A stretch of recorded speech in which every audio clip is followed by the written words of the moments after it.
Bamfordrose and another question of the week. This week it's our 100th question of the week and we're going to run a special.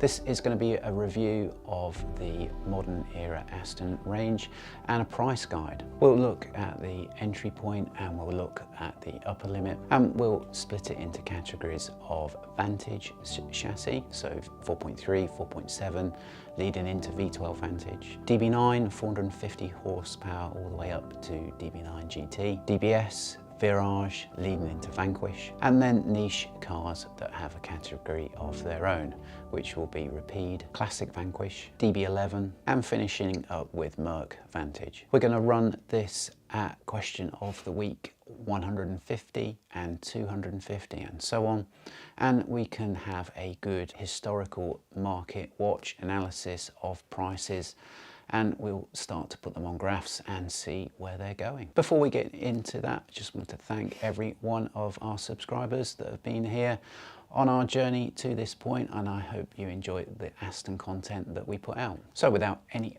further ado, let's get into the price guide. So on all the models that I state a minimum and maximum price on, obviously there are going to be some differences to that. Maybe there's a car that's got super high mileage, or it's been in a little bit of a knock and hasn't been repaired, and they're going to be going for cheaper money than what I show here. And the inverse of that, maybe they've got absolutely no mileage on them whatsoever and they've just been in time warp condition, and someone quite rightly so is asking for more money than the market normal. So these price brackets that I state here are what I consider to be market normal cars without any of those extremes. So let's start with the favourite V8 Vantage from 2005. Obviously the 4.3 ran until approximately 2008. There are going to be some late registered cars there. And like this one now, 15 years old, obviously it's going to be accruing mileage, and 50, 60,000 is about normal. Obviously this is your bottom end of the market. This is your entry point, so the mileage is going to be high. And something like 25, 26k represents the starting point in 2021 for your 4.3 V8 Vantage. The upper end of a 4.3 V8 Vantage is always going to be capped by what the starting price of a 4.7 V8 Vantage is going for. As you can see, this is a cracking looking car, and in the advert it even shows the invoice that we gave for the upgrades. So something like 42, 43,000 seems to be the current upper end of a 4.3 V8 Vantage. Now those are for the really nice cars, low mileage. I've put the start point of a 4.7 about £37,000, but that is because maybe the mileage is high, the paint's a bit tired, and if you are going to invest £42,000 in your 4.3, you really need to make sure that the 4.7s you're overlooking is really worth the premium for that 4.3. But here we've got a nice looking 4.7, which starts off at entry point of a 4.7 V8 Vantage at about £37,000. Now the 4.7 V8 Vantage with the 6-speed ASM gearbox ran all the way to 2015-16. There was a crossover point there where some of the cars were AMR, M430, Vantage S. You've got to be careful that if you were buying a car on age and you thought it would have been a 7-speed, just check that you're not buying the base 6-speed model. So we started 4.7 V8 Vantage prices off at 37k, and I think they run all the way to about 65k, 66k, as you can see from this 2015 car here. Next we have V8 Vantage S, which came into the market at 2011, one of my favorite cars. That 7-speed gearbox is a fantastic evolution of the paddle shift system, and I think, as we can see here with this 2011 V8 Vantage S advertised at 44, then 44 seems to be about the entry point. That will run up all the way until about 2017, and you've got your 7-speed V8 Vantage S, great looking red car here, at about 67k. So V8 Vantage S, 44 to 67k. And again, you have to be really careful here, because we pictured the red Vantage S at 67k with its 7-speed gearbox, and that earlier silver car, the 2015 4.7, is going to be the 6-speed gearbox. This has caught a few people out, and they've ended up purchasing a car different to what they thought it should have been. We now start to get into the runouts of the V8 Vantage, and we've got what is becoming increasingly rare, an N430. Absolutely cracking car. 2014, 2015. You can't find too many of these for sale. I show one here at £55,000, and I think 55 to 65 is about the price bracket for these cars. That black N430 doesn't have the accents, the lipstick around the grille, or the A-pillar paint, which some people prefer, but here's another N430 that I show that does have the original lipstick and A-pillar paint. I'm cracking colour in the flesh, this. The Aston green with the yellow, and this car's at 62.5. So as I said, 55 to 65 probably windows correctly the N430. Next run out special edition was the AMR car. We've featured a couple of these that we've modified, and they're absolutely glorious V8s.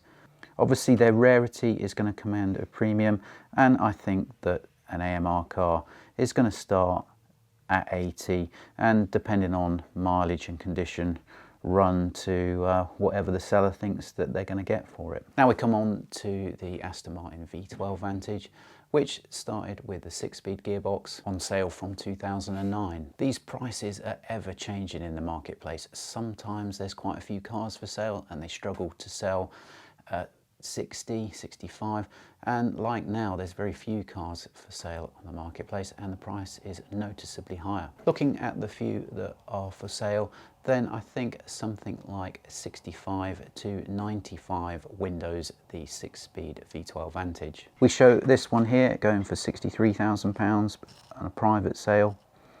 And then from franchise, we've got one at the upper end. One of the last ones they made, 2013, at £95,000. And then finally, for the Vantage chassis range, we've got the cracking V12 Vantage S. Now, what's not to like about this car?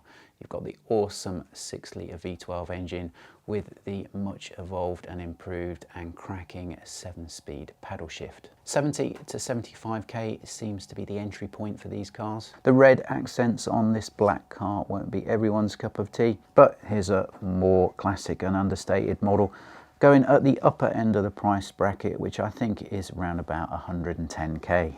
Really, really interesting, and we'll see this in the comparison tables that we show later, how that V12 Vantage S is faring versus the Merc Vantage, in that they are retaining their prices very, very well indeed. There are some special V12 Vantage S that run to about 140k, but because those aren't mainstream, I've not included them in this analysis. So next we move on to the DB9, which came out in 2004. Now, more so than V8s, there are a lot more distressed DB9s on the market, so discounted cars that are clearly distressed, and the owners know this and they're going for cheaper prices, and started my entry point at what appears to be a good solid foundation. So I'd say 25k was the entry point for your DB9. I picture one here that's up at 28k, that's got average miles on and looks in super good condition. Now, much like the 4.7 V8 capping the price of a 4.3, you're going to have the 470 bhp engine DB9 Evolution capping the price of 450s. Here's one I've found at 39k. So I'm going to say that the starting point for a 470 bhp is 38, 39, and a 450 bhp DB9 is going to run from 25 to 38. So you got a glass key instead of the conventional key, a little bit of an evolution to the center console, and you've got a 470 bhp motor as opposed to the 450, which really does make a difference. The transcal is much sharper as well, so the way the 470 bhp car drives is significantly evolved than the 450.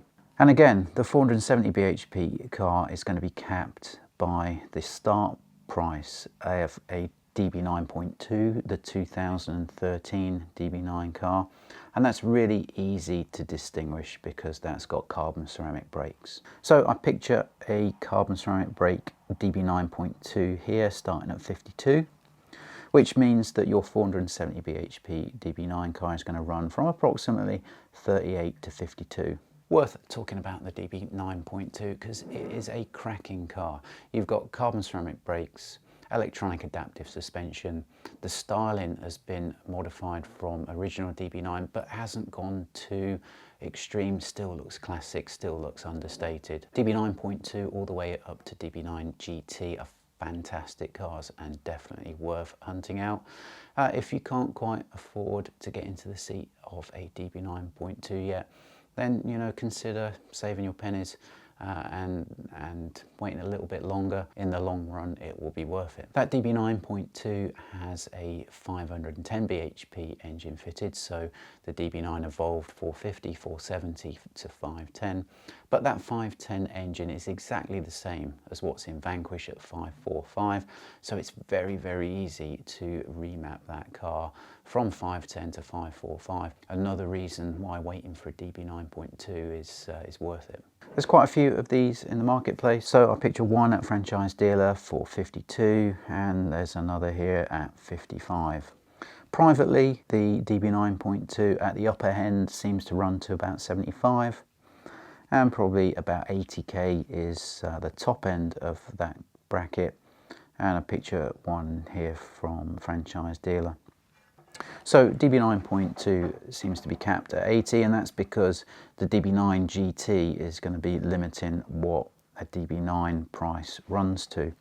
So I've found a private sale DB9 GT 2016 reg car going for 75. So DB9.2 55 to 80k, DB9 GT 75, and they'll run all the way to about 140k, which is where your Bond cars start to come in. Next we come on to the DBS, Virage and Vanquish group of cars. The 2008 DBS is a really difficult car to categorise in terms of value.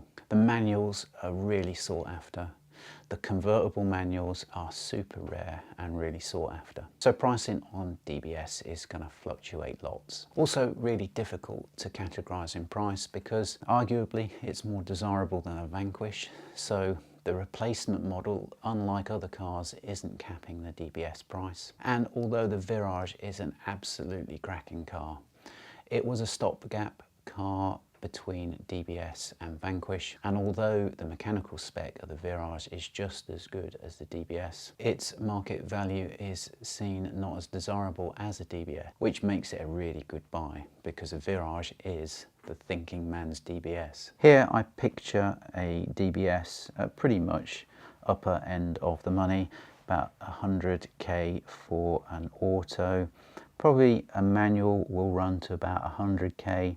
I'd probably say the starting point for an auto DBS is something like 70, starting point for a manual something like 80. So the Virage came out to replace DBS in 2011 and ran till 12, and I think 55 to 70k references their start point and the upper point. Got a 2012 Virage here for 56 with 52,000 miles. private sale. And at the upper end, we've got one with 17,000 miles at £70,000. Which leads us on to the 2012 6-speed Aston Martin Vanquish. 6-speed evolved to 8-speed in 2014, meaning that the 6 speeds are going to be capped by the 8-speed price. Here I show a 2012 6-speed up at 77. I think the 6 speeds will run until about 90 for a real low mileage example. Maybe a higher mileage 8-speed example is going to start about 82 to 85, and that's going to probably run until about 125, until the Vanquish S caps the price of the 8-speed. Supercars, the Vanquish S, and they probably start about 115 and probably run to about 145. Now we enter the categories of the more niche cars, and we'll start with Rapide. Rapide came out in 2010 and ran until 2013. Those cars were made in Austria and had 450 bhp. I think a start point for a 2010 Rapide is about 40. Maybe you can pick one up at late 30s if it's got some higher mileage on, and that will run to about £50,000. That 450 bhp Rapide is always going to be capped by the Rapide S, which came out in 2013, and they seem to be trading for about 55, running until about 90. Next niche model is your classic Aston Martin Vanquish. The Aston Martin Vanquish came out in 2001 and ran in non-S spec until the S came out in 2005, which finished in 2007. Non-S's seem to start trading at 50. Obviously a non-S is going to be capped by the starting price of an S, and I think that threshold of the starting point for an S is about 80k. About 5 years ago, the threshold used to be about 120k. In recent times, for whatever reason, the market has dipped a bit, and Vanquish prices have not recovered anywhere close to what they were like pre-dip. Now we're coming on to the second century cars, and we have the DB11. So firstly we have the 2016 DB11, which was launched with the V12 engine before the 4-litre Merc engine got put in. And you can often find quite a few of these director specials. If you don't remember, then the first 1,000 cars were apparently personally signed off by the then director. How true that is, I don't know, but if you take 1,000 cars, take the time in which it takes to inspect one car, times that by 1,000, then you know his family probably didn't see him for years as he was inspecting those cars. The launch edition DB11s came out at 200k. We're now 5 years on and they're languishing down at 80k. That's 120k that's just disappeared into smoke. So the answer to that is, if you think you want your brand new Aston Martin GT Cruiser, don't buy it today. Save your money. Wait 5 years, and for 110k you could outright own the very best V12 Vantage S 7-speed that money can buy. So DB11 V12 starting at 80k, and then on very low mileage examples you can probably see the run out of the 5.2 turbo going all the way up to about 125k. Many reviews in the media stated that the V8 Merc engined DB11 drove better than the V12, and the V8 Merc prices are always going to keep a cap on the V12. Starting price for a Merc V8 DB11 seems to be around the 95k mark, which will run to a nearly new car all the way up to about 150k. The Merc engined V8 Vantage came out in 2018. Now today there's lots of these for sale. The finance agreements in which they were bought under in 2018, now in 21 have matured and people have offloaded the cars. That means there's lots for sale. 85 seems to be the starting point today, but that's for a well-used car. Maybe the mileage is a bit higher, and 100 to 115k seems to be about the norm. And they'll run all the way up to nearly new cars up to 140k. That just leaves us finally with the DBS Superleggera. That car came out in 2018 and depending on toys was roughly 250k. 167k seems to be the starting point.